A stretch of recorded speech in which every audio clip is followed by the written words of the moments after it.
Swerving, veering hundreds of feet off the road without even trying to brake, crashing into an innocent 17-year-old. And not one test for drugs or alcohol. It's an egregious equation that would infuriate anyone. And it's what fueled this family to relentlessly champion for change. This year, Governor Polis signed Magnus Law. Your investigator, Karen Morfitt, has been digging into exactly what went wrong since the day that Magnus White was killed. Tonight, Karen shares the shocking body camera video from that day that changed this family's life. July 29th, 2023.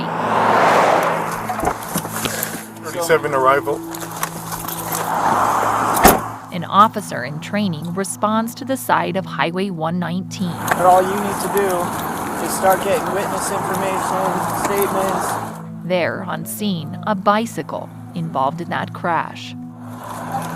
Police body cameras capture critical moments with the driver, Yeva Smilyanska. Did you see anything? Yeah, so I was in this car. sounds like she ran off the road, hit the bicycle, she flew up in the air, and he landed all the way down here. I wouldn't be surprised if there's a SBI minimum or a fatality. Witnesses immediately relayed concern. Who we talked to were right behind her, coming from Longmont. Said she was swerving all the way back there. In Smilyanska's first interview with police, she says her steering wheel malfunctioned.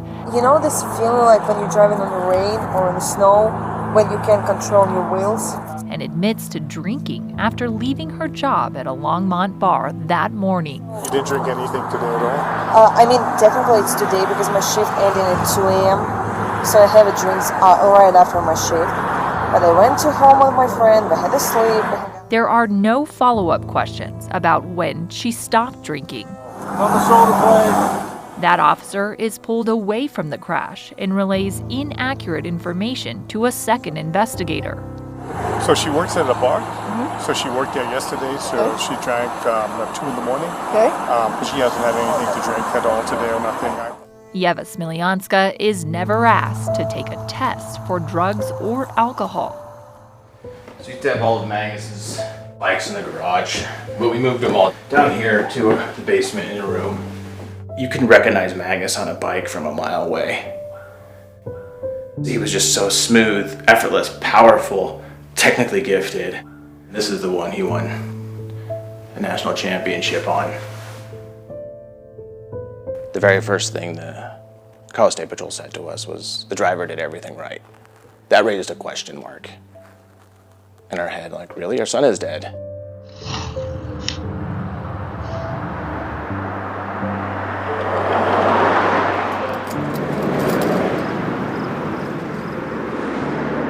For nearly 3 years, Michael and Jill White were left to wonder what led to the death of their son, 17-year-old cycling star Magnus White.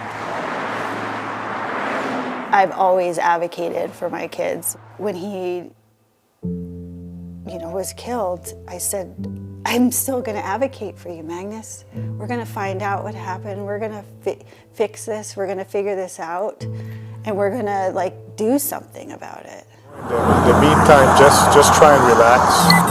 And if we need you for anything, we'll let you know. Okay. Yeah. Okay. Yeah. It would take months to piece together the evidence, text messages. I'm falling asleep. I'm sorry. And this video saved to the driver's cell phone from 6 a.m. the day of the crash. You're still asleep.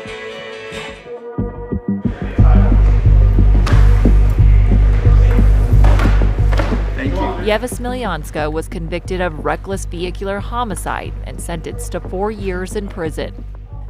Middle of the day on a Saturday, someone goes off the road that terribly. That fast. Kills somebody. We saw in the evidence. Had they tested her? Whiskey, prescription drugs, the complete lack of sleep.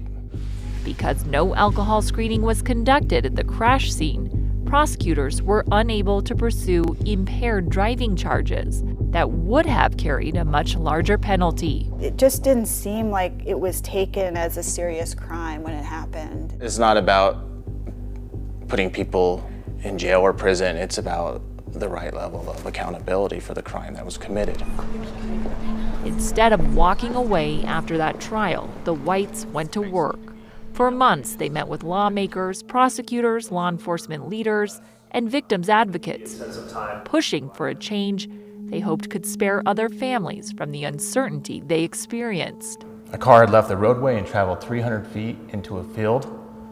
There were no skid marks, and a 17-year-old boy was dead. And the only person tested for drugs or alcohol that day was Magnus, the victim. And it took nearly 2 years for the truth to come out in the courtroom. 2 years of an investigation and criminal case layered on top of our grief. One question at that spot where my son died could have brought the truth out immediately. The proposal became known as Magnus Law, requiring officers investigating crashes involving death or suspected serious bodily injury to offer drivers a voluntary preliminary breath test. Drivers would still retain the right to refuse. It gives law enforcement additional tools that they can use at the scene of one of these tragedies to make sure things are properly investigated. Otherwise, that evidence is lost, that information is lost, and the families might not know what happened, till months later. Does it end up here, Jack? Looks like it might. Yeah, does it end up here? No, it goes all the way around, remember?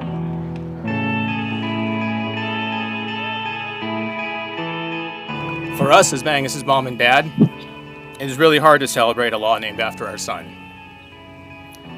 But this is a time for us to be grateful. And then the moment they had spent months fighting for, surrounded by supporters, cyclists, and lawmakers, Governor Jared Polis signed Magnus Law into statute. It's officially the law of Colorado.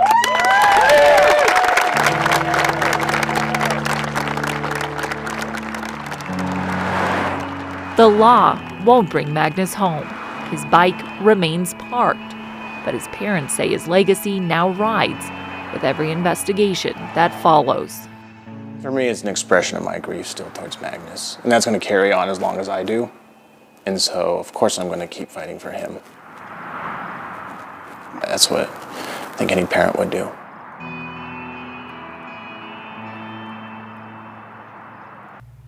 That was your investigator, Karen Morfitt, reporting. You can watch all of Karen's interviews with the White family and follow the case against Smiljanska on our website, cbscolorado.com.